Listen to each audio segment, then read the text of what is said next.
The legend of Nicky Bobby continues to grow with another big time preseason performance. Let's break it all down on today's edition of the Locked On Leafs podcast, part of the Locked On Podcast Network. It's your team every day.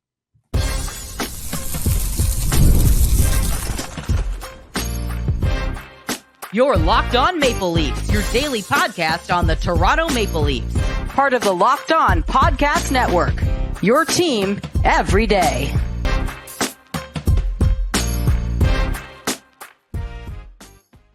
Hello and welcome into the Locked On Leafs podcast, a daily Maple Leaf-centric podcast hosted by myself, Mike DiStefano, and my co-host Dave Morassutti. Today's episode is brought to you by FanDuel. Place your first $5 bet and you'll get started with $200 in bonus bets guaranteed.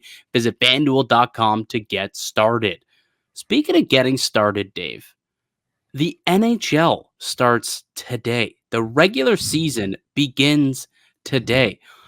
Many people forget. Lots of people forget that the NHL starts today, but we got the Buffalo Sabres and New Jersey Devils going at it overseas in Europe. It's a 1 p.m. Eastern time zone game, so it's a little afternoon puck for anyone who wants to watch the NHL technically drop the puck on the season.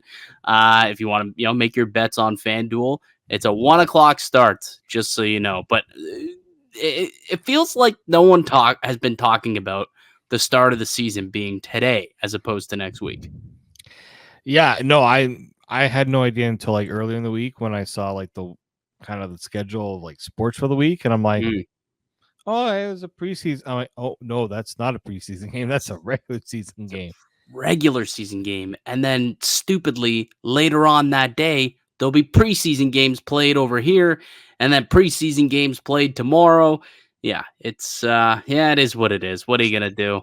I mean, I guess it's the only way to get these guys over there, play the game so that they can get back by the time the regular season starts, I suppose. But the Devils, when they come back, their first game, home opener, they're taking on the Toronto Maple Leafs. So could be an advantage for the Buds there, right? Like, who knows how long it takes for your body to readjust when you land back into North America from overseas.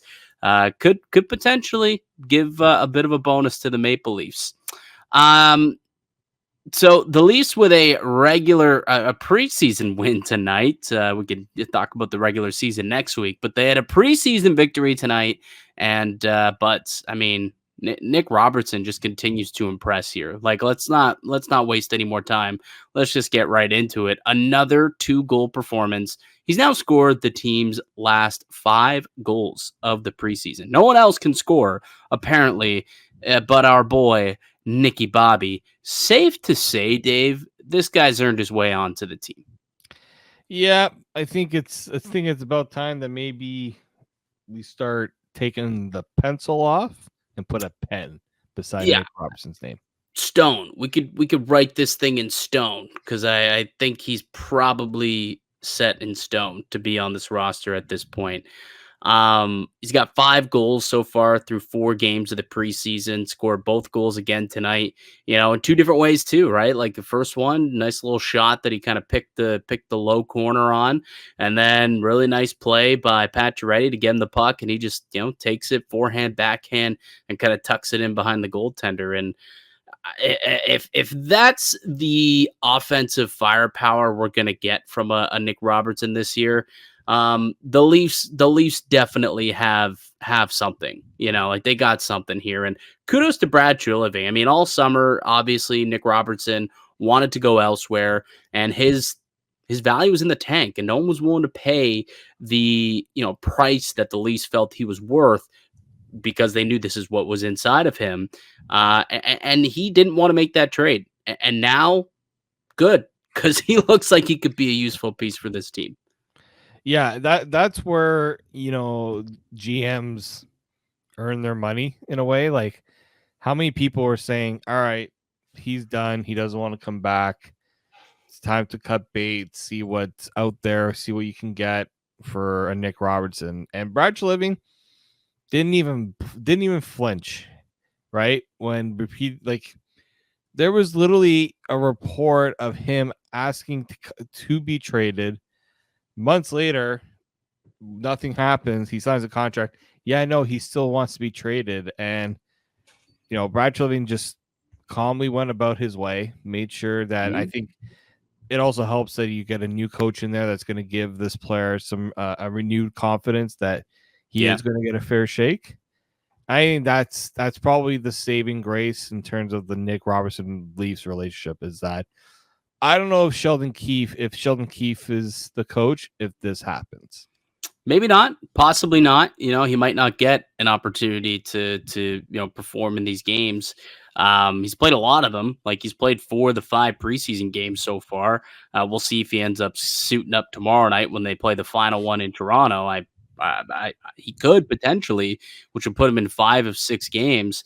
But I just hope that he can parlay this confidence into the regular season. Like that. It's one thing to perform in preseason. We've seen preseason heroes before where they go out, score 4, 5, 6 goals, and then they're kind of nowhere to be seen once the regular season starts, right? Once you're taking on full-time NHLers on a nightly basis. But I think what's great about tonight is, the Maple Leafs, you look at the roster, it wasn't filled with NHL regulars.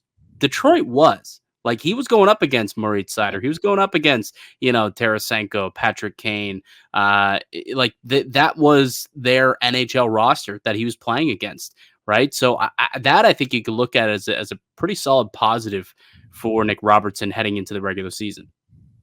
Oh, for sure. Like that. I think that when you're a player that's put in a mostly AHL lineup against an NHL squad, the coach staff saying, all right, let's see what you can do. Right now, it's been the opposite for certain other players, but for Nick Robertson's case, it doesn't matter who he's been playing with. He's been finding ways to produce.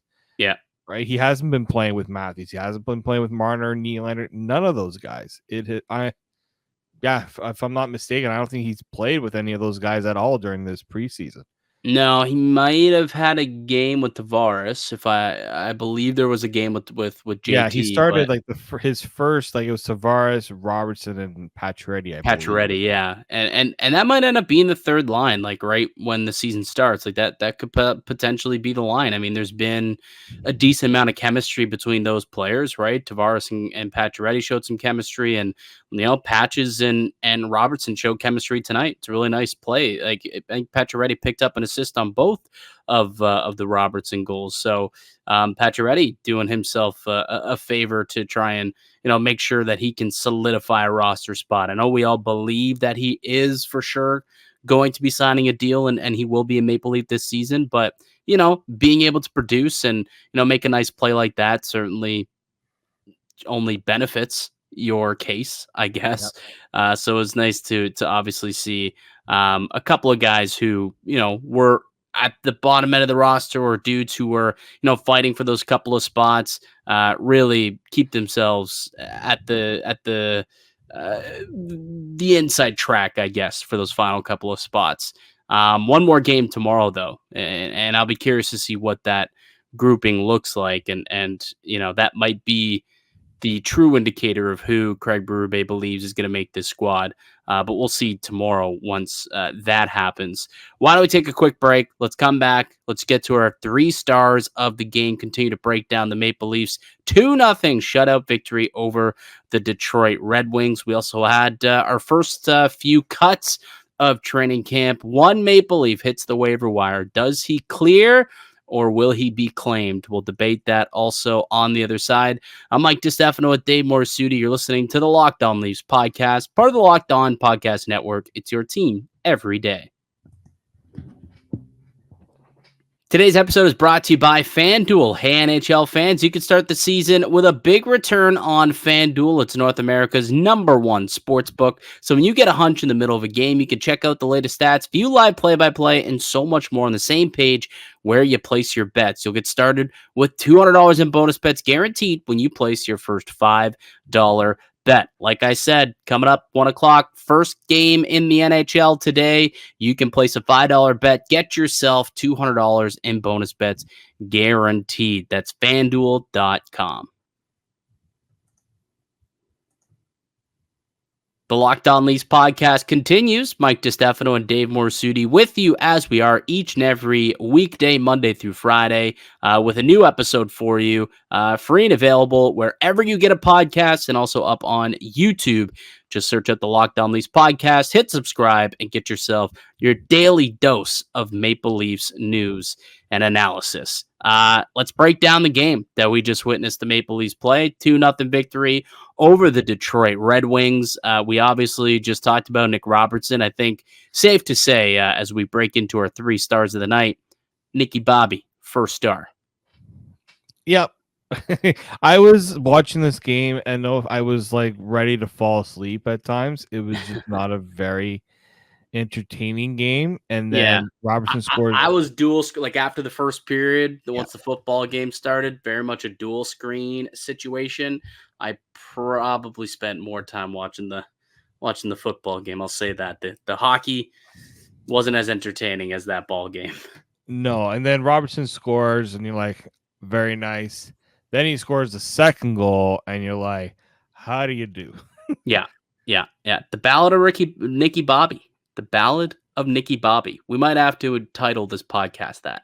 The Ballad. We might have Nicky to trademark that at this Bobby. point. I know there's Ricky Bobby, but we got to trademark Nicky Bobby now. Well, I tweeted out, I was like Nicky Bobby on Twitter or whatever, like Nicky Bobby baby with Ricky Bobby saying I wake up in the morning and piss excellence gif, and somebody's like, you mean Ricky Bobby?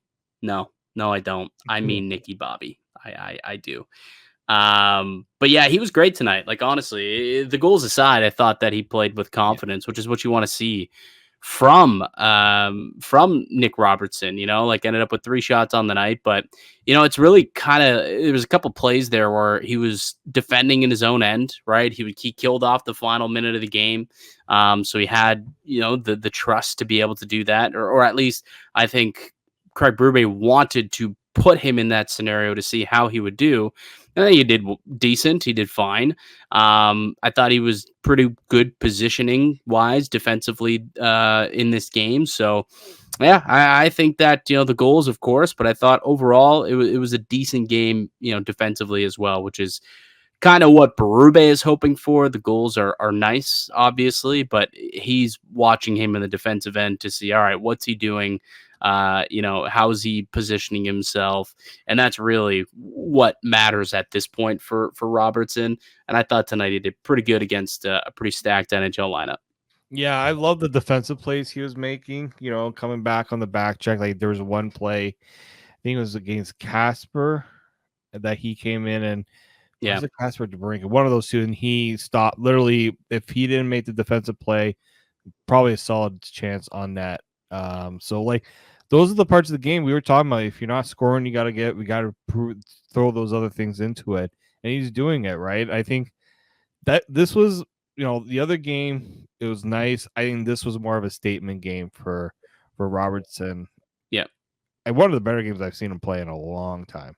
Yeah, honestly, ever since the Willie debacle, where he had the push, he's been terrific. Like, he's been the best Maple Leaf, I would say, throughout the course of training camp, hands down. So it's been really nice to see him kind of parlay at 3 games in a row with a goal, 5 goals the last 3 games. He scored legitimately the last 5 goals that the Maple Leafs have scored in preseason.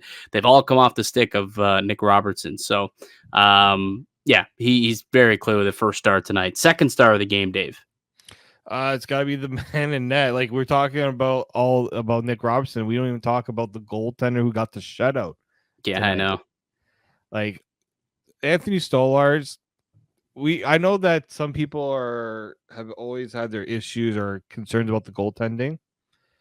I mean, we've only seen Joseph Woll once, but Anthony Stolarz, what we have seen from him, I've had no issues.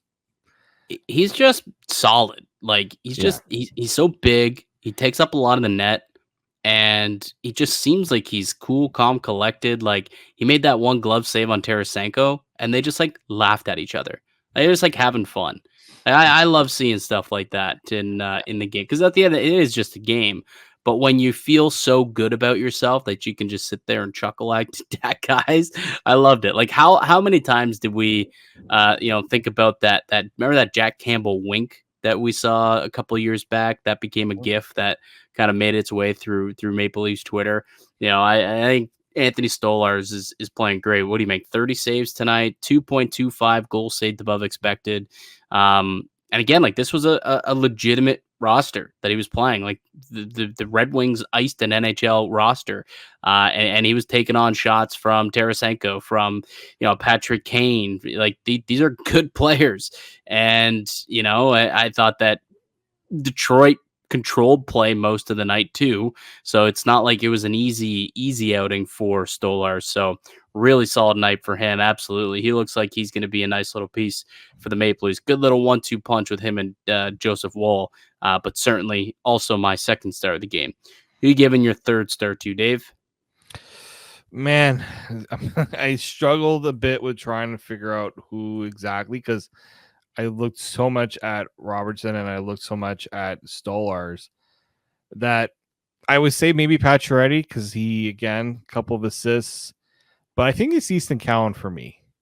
Oh, nice. I liked what I saw from Easton Cowan. Obviously, he had an assist on the power play goal from Robertson. Again, I'm seeing the vision that he has, right? To know where to get the pass to Robertson.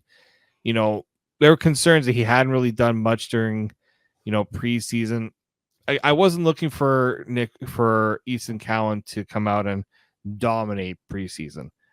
What I just wanted to see was, the tools that he has, right? Things that he can work upon to get himself closer to being NHL ready. So, yeah, I know it hasn't been like an overwhelming amazing preseason for Easton Cowan, but again, I thought another solid performance for him, and he's played a lot too. He's played a lot. He's played pretty well every game also. And he's gotten better and better, though, as the games go on. And I think that is notable and definitely a good thing. I don't think he's played his way onto the team in the way that Robertson has. I mean, we fully expect, over the weekend, he'll probably get reassigned back to the London Knights. And, we'll have to wait till next year to see Easton Cowan. Like, you don't think he's going to get the 9-gamer anymore either, do you? Like, I just think there's too many guys on the roster now that I don't think there's really the opportunity for it. Yeah, I just don't think it makes sense for the Leafs to do that. Just get him playing in the OHL this year. If they wanted to try to do it, like, I remember what the Seattle Kraken did with Shane Wright, where they found a way to get him to play a few AHL games before he eventually got sent back. I don't want to see that. I just want to go play in the OHL. I know some people feel he has nothing to prove there, but there's some stuff he can work on. Craig Berube made it, yes, he's done good things, but there are areas he needs to work on. Yeah. Now, he said there's, junior habits that he has to get out of his game. You going to be able to do that while still playing junior? That is a valid question, right? It is a valid question. The rebuttal I have to that is look at who his coaches are. Look where he's going. The London Knights, yes, they're a junior team, but they know a thing or two about sending guys to the NHL and getting them ready for the NHL. That's true. It's a very good rebuttal, Dave. Very good rebuttal. Just one more preseason game, though. Tomorrow night, Scotiabank Arena against the same Detroit Red Wings. Actually, they're probably going to send their B squad. And I would imagine Toronto will have a lot of their NHL regulars in this one. You said you're going to be down there for the game tonight? I'm going to be there, tomorrow? Nice. It's a tradition. We go to one family. We go to one preseason game. It's usually the last one because most of the time, it's the top players that play. Yeah. That's a pro tip for those. If you're buying preseason tickets, try and get the last game because you never know how things or the last home game at the very least. Yeah, they used to be when we first started this. It used to be real cheap. Nothing's cheap. Nothing's cheap anymore. I think the Leafs caught on to that. Yeah, you can't get a cheap ticket. If you want a cheap ticket, I think the only real cheap tickets you can get is like the prospect tournaments. You could still get tickets for like $15 for those, I believe. But if you're watching the Maple Leafs at Scotiabank Arena, it ain't gonna be cheap, brother. Ain't gonna be cheap. But yeah, so one more game to go in the preseason. Then the real stuff begins for the Maple Leafs next Wednesday in Montreal against Les Canadiens. All right, let's take a break. We'll come back. We finally got some roster cuts Dave. Some roster cuts, nothing too surprising, but one player did end up having to go on waivers. We'll talk about whether the Leafs are at risk of losing said player. And the Amazon Prime series drops today as well. We can kind of get a little primer teaser because William Nylander is the star of episode 1. So we could talk a little bit about that also. We'll get to that and more on the other side. It's Mike DiStefano with Dave Morisuti. You're listening to the Locked On Leafs podcast, part of the Locked On Podcast Network. It's your team every day. The Locked On Leafs podcast continues. Mike DiStefano, Dave Morisuti with you here, bringing you all the latest in Maple Leaf land. And we've been waiting for like roster cuts to come through, waiting for some guys to get put on waivers, and we haven't really seen anything until today. We finally saw it, or rather Thursday afternoon, we finally saw the Maple Leafs make the roster moves and get pretty much everyone who we expected, who are no longer really considered to be making the Maple Leafs team out of camp, either got sent down to the Marlies or sent down to the ECHL or back to junior. Nothing really surprised me, Dave, for guys who got sent down, I would say. Like, I don't know if anything surprised you. I won't put words in your mouth, but we both saw the roster. It was the typical players, guys who were just going to be playing for the Marlies for the most part. But there was one player who required waivers who they did opt to send down. And again, they're probably going to have to send a couple other guys through waivers when they have to get down to their final roster. But they opted to send down Nick Abruzzese, and he is on waivers, so he'll be available for all 31 teams to claim by, was it 2 p.m.? I think 2 p.m. today. We'll know whether or not Abruzzese clears. What do you think? You think a team takes a flyer on this kid, or is he going to be Marlies bound here? Well, so far, I don't think. I think maybe one player I've seen get claimed, I think the Bruins claimed the goaltender from the Canucks. Yeah, I haven't really. But like once you get to this point, like I think early in camp, there's not a lot of NHL caliber players, I guess, or young players that are waived. The later you get on, right? The later you go on through training camp, I think you get more maybes, more guys who will make you at least think about it. Like, do you think teams think about Abruzzese or no? Only one. And that's Calgary Flames. Okay, maybe two. The Flames are probably one. It's Pittsburgh. That Kyle Dubas would. Usually former GMs like if a player like that's available, give him a shot or just pick him up. But yeah, Calgary, like I could see it, but at the same time, it's like, do you want to maybe wait until the waiver cuts come and maybe there's more available? You can do as many as you want, really. And then you could just waive Abruzzese again if you get someone else. The reason why I think the Calgary Flames, because I remember when there's trade rumors last year when we were talking about Chris Tanev, Nikita Zadorov, and Abruzzese was a player who was often put in those trade proposals because he had played with Matthew Coronado in college, and they had a lot of success together. So, those two, the thought process at the time was maybe, you get a player like Abruzzese and him and Coronado can try and refine that spark at the NHL. At some point, he's a big-time prospect for them, taken in the first round a couple of years ago. Hasn't quite popped the way that they, want him to, I suppose. And maybe you bring in a former friend of his, a former teammate, line mate, where he was playing some of his best hockey. So that was the only other team that I looked at, and I'm like, yeah, maybe Calgary could sniff on Abruzzese. Yeah, it's just a matter of, do they view, like, we were really high on Abruzzese, especially when he signed his extension. I wouldn't say really high. We were intrigued by what he could potentially be. Maybe that's a better way to put it. Like, we're really high on Robertson right now. We're not really high on. Well, I mean, if the team was really high on Abruzzese, they wouldn't be putting him on waivers. Let's say that. Well, yeah, Agree. Yeah. We both agree they're not high on him for Yeah. obvious So reasons. again, I don't know if how many teams are. Again, I hadn't really seen much from him that makes me like worried about a team No, putting in the claim on him. it's only Calgary. Calgary's the only team that I'd be, and not even that I'm worried about it. Like, okay, if they claim Abruzzese, it's not a big loss to the Maple Leafs. They've got enough depth. Like, I don't even think he played in the NHL last year. I don't know if he got into a game or not. Like, I think guys have just surpassed him at this point. Like, I think I so. like You look like a guy. Gurbankin's going to come up over him. Alex Steves is going to come Mhm. up over him. Like, there's just other players who are going to get the opportunity if injuries arise and they have to dip into the minors.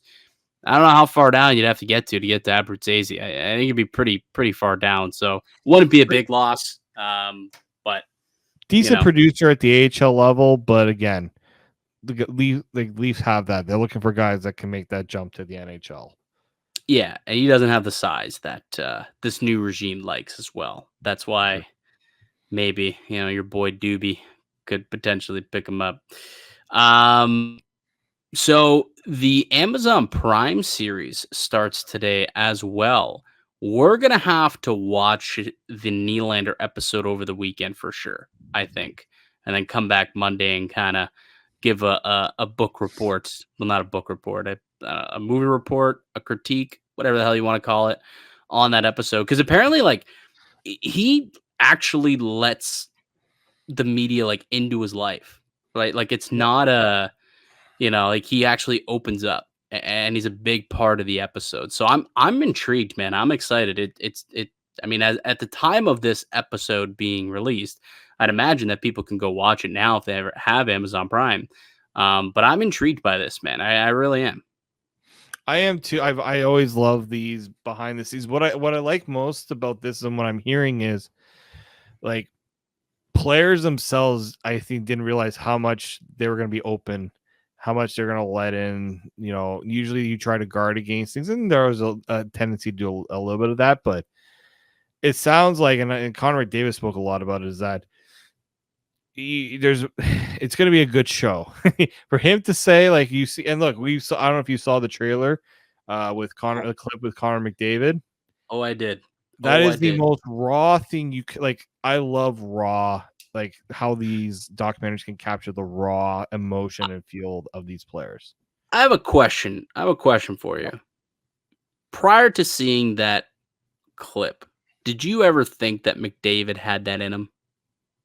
I you know what, personally, yes, because a player of his stature, the intensity that he plays with on the ice, there has to be some of that comes off the ice.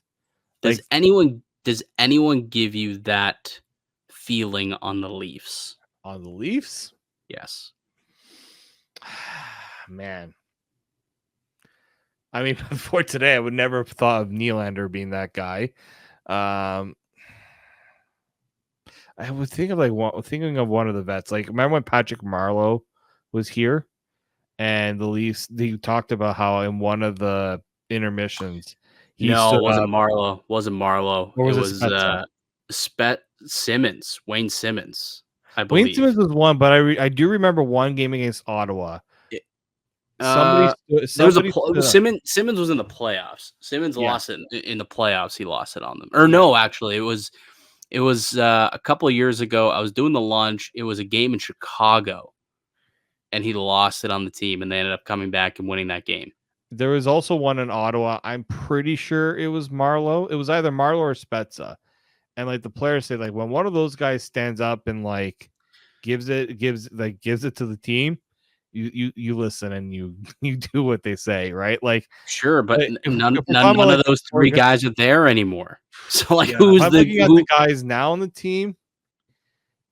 Maybe it could be Matthews. Mo, maybe? You see, is it Mo? Because Mo, actually, no. Morgan Riley would probably be my pick. I don't know why that. Would he tell guys to dig the F in? Oh, 1,000%. Yeah. Yeah. Okay. I think I was just like, I'm curious. I'm like, because you hear the way he is with the media too, right? He's very off the cuff. He'll say how he thinks, right? Yeah. McDavid started to do that a little bit too. Like, this isn't like all of a sudden McDavid's just become intense. There's a little bit of that, but this was like, It was definitely eye opening, but it's also Yeah. just shows you why Connor McDavid is the way he is. There's a Well, I standard that just he wants. I just like, we've never seen that before, heard that before from McDavid. Maybe you could have Yep. assumed like, yeah, it sounds like he could be that type of guy in the locker room, but we've never actually seen it or Right. heard it. And it's just like maybe there's maybe that has happened in the past in the Leafs and we just don't know about it either. Like perhaps, but I'm just trying to think who that possibly could have been. Like in the playoffs, at least the last couple of years. I don't know. Like I guess Mo is probably the only guy that makes a lot of sense. Yeah. Like Like, it's one thing 'cause- because we've seen like guys sitting down well, and it's got to talking. be a star player too, right? Like it can't, like Ryan Reeves can't be the one, right? Like No. it can't be Reeves, it can't be fourth line Spezza, fourth line Marlowe, fourth line Wayne Simmons. Like it's got to be one of their horses that play a third of the night. Yeah, so Riley would be my choice Yeah. if I had to say. Maybe we'll see it in this episode. That's what I'm thinking. Like we get a little peek behind the scenes of what goes on. So perhaps we will get a peek and maybe have a little bit more respect for somebody and just think a little more differently of them. Mhm. We'll see. We'll reconvene on Monday after we've watched the series and maybe we'll have an answer. Or maybe we'll look at this team and think, man, these are a bunch of softies. Thank God they got a new coaching staff in here. They're going to coach them up and we'll be in a much better spot going forward. Maybe that will be our conclusion. But you'll have to come back on Monday to find out. That does it for us here today on the podcast. I'd like to thank you all for listening and supporting the show. You can subscribe to the Locked On Leafs podcast on all platforms and receive daily Leafs content. Follow myself on Twitter at Mickey_Canuck. Follow Dave at D_Morisuti and follow the show as well at Locked On Leafs. We'll be back with another episode for you guys on Monday. One final preseason game to go. It's tomorrow night. It's in Scotiabank Arena. My guy Dave will be there, and it'll be the last time that we see the maybe roster, I guess, before the real stuff starts next week. So we'll be back on Monday with a new episode to break it all down for you.